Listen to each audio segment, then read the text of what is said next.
So the other day, I had this huge epiphany, and I was talking to a friend about soulmates, and we were talking about this whole idea that you have one soulmate in the world somewhere. There's like this one person, and if you're looking at it from kind of a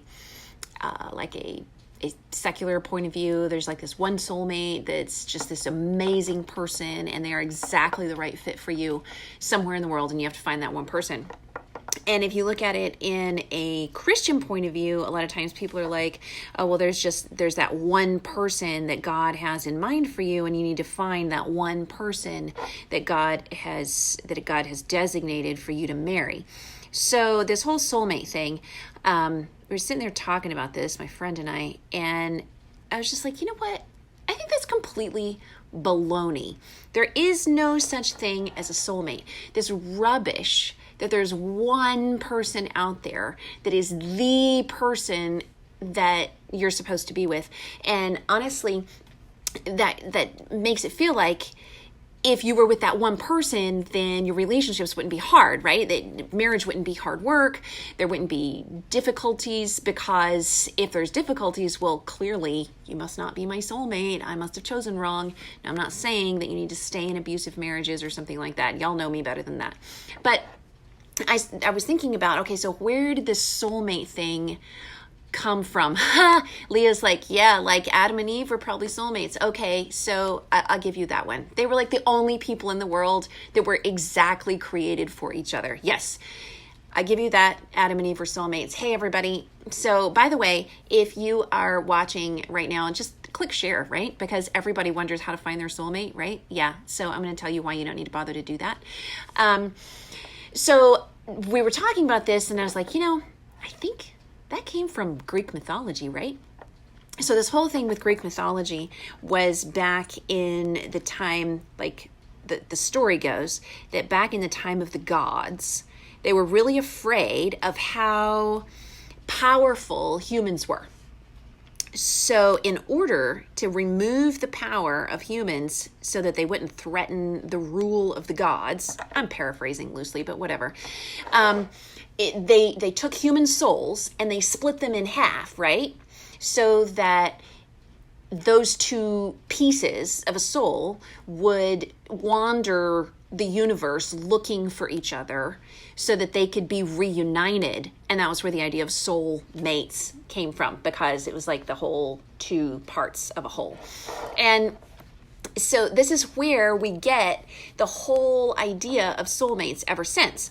And the thing is, this is like super embedded in our culture, in our conversation. Like, how often have you heard someone say like, oh, she's my better half, or here's my other half, or which one of you is the better half, and this kind of thing. Or I don't know, Jerry Maguire, you complete me. Oh my goodness. Like, okay, so it's completely embedded in our entire culture, our entertainment, everything. And it's also entirely pagan and has absolutely nothing to do with love. Soulmates, nothing to do with love, and has nothing to do with God. So then I was thinking about it, and I was just like, never thought of this before. And that's always where I know I'm about to get into trouble. But it hit me that this idea of soulmates is the exact inverse of the creation of marriage by God. Now, track with me here. God created two fully complete individual souls that were designed to be each other's equal, heart to heart, side by side. And he joined them into one soul. The idea of soulmates in paganism took what was supposed to be one human soul and split it into two, leaving them bereft and wandering the world looking to find each other again.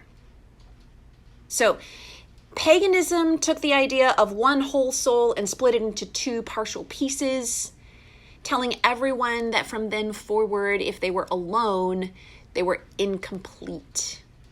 God took humanity and created male and female, complete and whole, all by themselves, individually, I mean.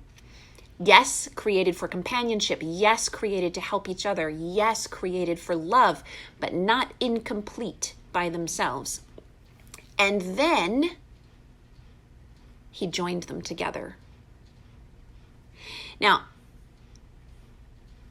we've always said, I've heard it a lot, and I went chatting with another friend too, and was just like, so one of the things she was like, well, yeah, but like male and female is like the two halves of God's image, right? And I was thinking, but wait a second, is that really the truth? I want to challenge that. I'm not saying I have an absolute truth on this, but I want to challenge that. Are we sure that male and female are like halves of God's image? Did Adam need Eve because he was half of a soul? Did Adam need Eve because he was lonely and wanted a partner who could understand and communicate with him? Okay, yes. But were half of the fruits of the Spirit assigned to one gender and half to the other gender? Or should each of us be expected to reflect God's character completely in his love with all the fruits of the Spirit? Or do I just only have to do the female half because I happen to be female? I believe that each person is individually complete because check this out. God made us in his image, right? God made us in his image. God made Adam in his image, and then later he made Eve also in God's image. But if God made Adam in God's image, and Adam was the first one to be made alone, then does that mean that God making Adam in his image means that God is incomplete? If Adam needed something else to complete him? Or did God make a second human so that Adam would have companionship? And did God make us so that he would have companionship? So if Adam needed Eve's companionship due to being incomplete, that would mean God needed us because God was incomplete. And everybody agrees that that is outrageous. It's far more reasonable to believe that God is complete and he craves companionship that is thoughtful and engaging in his image because he wanted companionship, because he wanted to be surrounded by others who could think and engage, because he desires relationship. And because you and I are created in God's image, we are also individually complete as long as there is us and God. We're complete. We're whole. You do not need another human being somewhere to complete you. And there is no other human being that is somehow going to be easier than everyone else or less humanly flawed than anyone else in order to be your perfect match because that one person was created exactly for you. It doesn't happen. So here's another thought. Paul, the Apostle Paul, in the New Testament, when he encouraged those who were called to certain types of ministry to stay single, talking to men, was he encouraging them not to get married so that they could be half of an individual for kingdom building ministry? Was being incomplete going to make them more useful in ministry for God? No. Of course, some could argue that only women are incomplete without a mate and men are just fine. But I think that we all know that that's really not reasonable thinking either.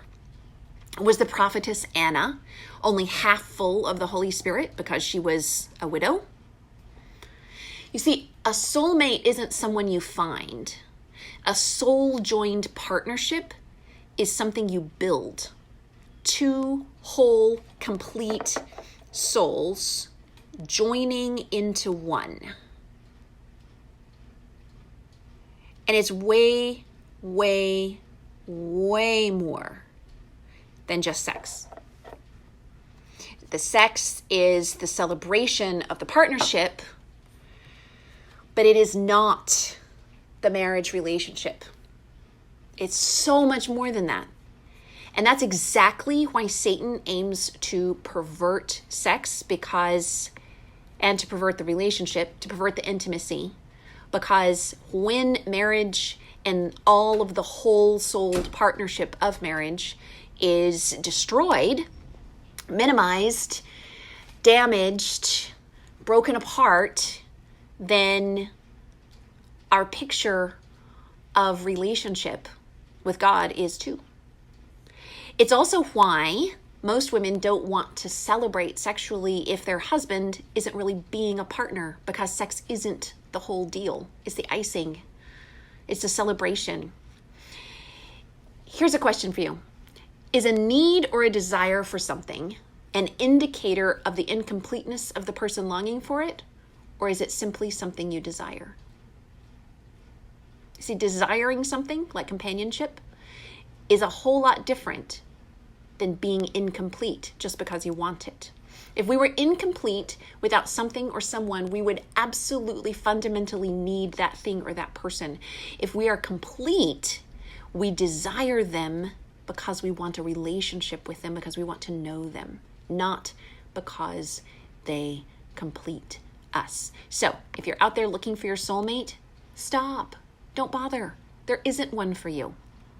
What there is compatibility, shared values, joint seeking after God, beautiful development between the two of you as you build something. But that has to start with two people who are both whole already with God, moving forward, building a partnership of two whole souls coming together into one new entity, both complete, creating something new. So that whole soulmate idea, they're not even out there. It's a farce. It came from paganism. It's not real. And that's okay. It's okay to let go of that. By the way, I just have to check out, this is my brand new Wild Warrior t-shirt. Our Wild team has been experimenting with some brand new designs. They are coming out on Amazon soon. I wanted to let you know, and I decided to wear it for the video today.